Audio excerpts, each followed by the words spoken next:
G'day everybody, my name is Elliot Waters and you're watching Dysregulated Daily. This is my mental health journal. Now that you've seen me, I can turn that off. Alright, so the reason I had the light on is because, well, I don't know if you can see, that's Newcastle Beach, everybody. That's one of the world's great destinations.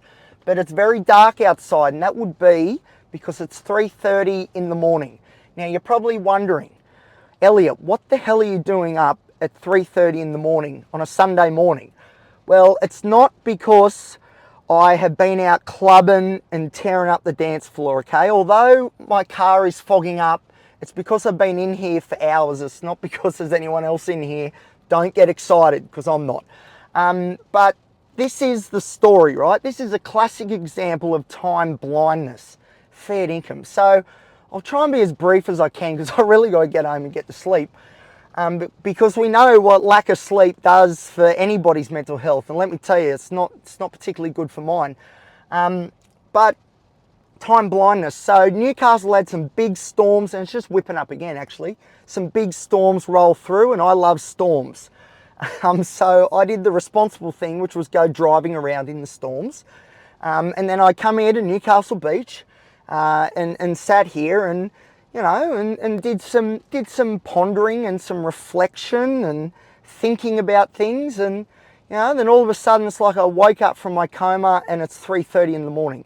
Like seriously, I've been here for hours, and I'm a little bit annoyed by that, but at the same time, it's not really a surprise. And look, what can you do? Once upon a time, I would have got really annoyed by this. Like I would have let myself down, and you're going to cause all this extra, pain and hardship the next day or this day, later today, and you've got to be more responsible. But to hell with that.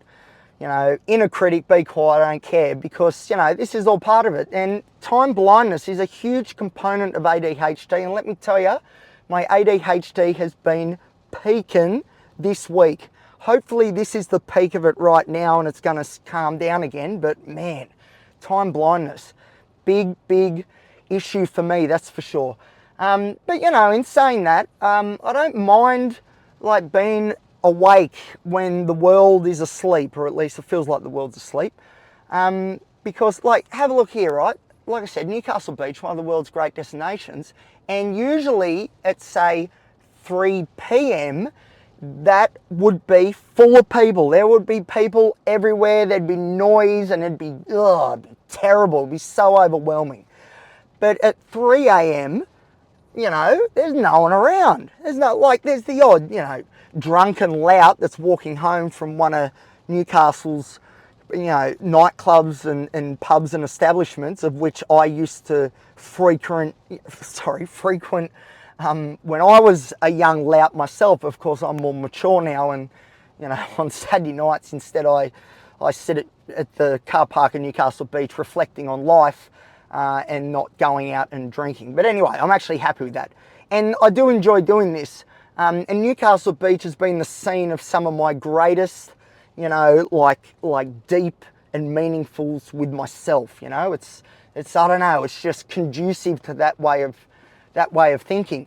So anyway, so what I'm saying is that I don't, 3 a.m. or 3:30 a.m, okay, that's a bit much, that's probably a bit late. But generally speaking, I do like, being awake when everyone else is asleep, because, like for someone like me who's, autistic, and there's a lot of sensory overload going on, and social interactions, I always approach any social interaction as though there is danger lurking. Unfortunately, it's just how it is.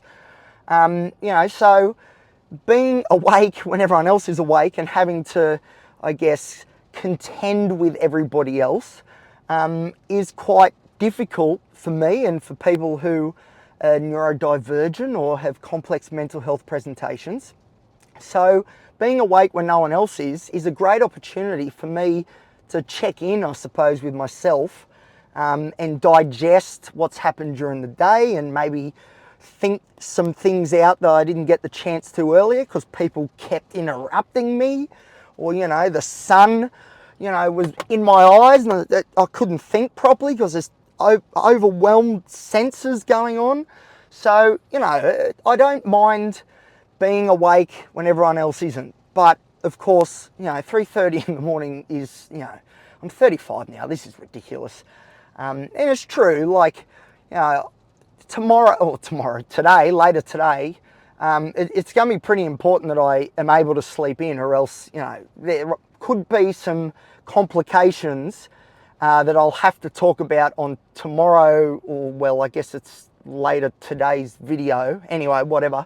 So, you know, stay tuned for the next video, because I'll let you know how that all ended up. I promise once I get this done, I'm going home. Probably to then upload everything, and maybe I'll hold off. We'll see. We'll see what happens. Anyway, okay, so the ratings, the scores for today. So my mood score today was a 7, which is pretty good. And my capacity was a 7 as well. So 7 and 7, which is pretty good. You know, I was at work today, which, well, you know, let's be honest, you know, work puts the handbrake on the whole mood thing a little bit. So, you know, that knocked it down a peg, and potentially, if it was a day off and I was in today's sort of headspace, that 7 could have been even higher for the mood score at least. But the worry is, though, and that's a bit of a concern, is that, you know, 7 could have been higher, and yet here I am, it's 3:30 in the morning, I'm awake, and I've got motor mouth going, you know, got it. These are the sorts of warning signs that I have to keep sort of check on myself, you know. It's because if I've got all this energy at this time, at the end of the working week, even though I've been to work today, and to be honest, I haven't slept very well this week, which is another sort of potential warning sign that things are ramping a bit. I've got to keep an eye on this. So I'll tell you now, I'll know for sure what's going on tomorrow or for the next video, because if I am still unbelievably buoyant, well, then that probably is a concern, because I don't love life that much. Like, come on, you know. But you know, there's enough sort of I guess factors or variables at play that should cause me to, you know, for my mood to maybe retreat a little bit, and that's maybe the healthy response to things. So we'll see what tomorrow's like. But yeah, but anyway, my capacity, like I said, was 7. So that's pretty on, late. That's pretty much bang on, is what I'm trying to say. So the big concern, hey, look, there's other people around, you're guilty. The big concern would be if I was sitting here right now saying, there goes the street sweeper. When you see the street sweeper, that's when you know you should be in bed. And I know this as a former garbage truck driver, so I used to, anyway, that's a story for another time, but me and the street sweeper were always tight. What was I saying? Yeah, if I was saying right now, though, 9 and 9, or 9 and 10, or 10 and 9, that's a big concern.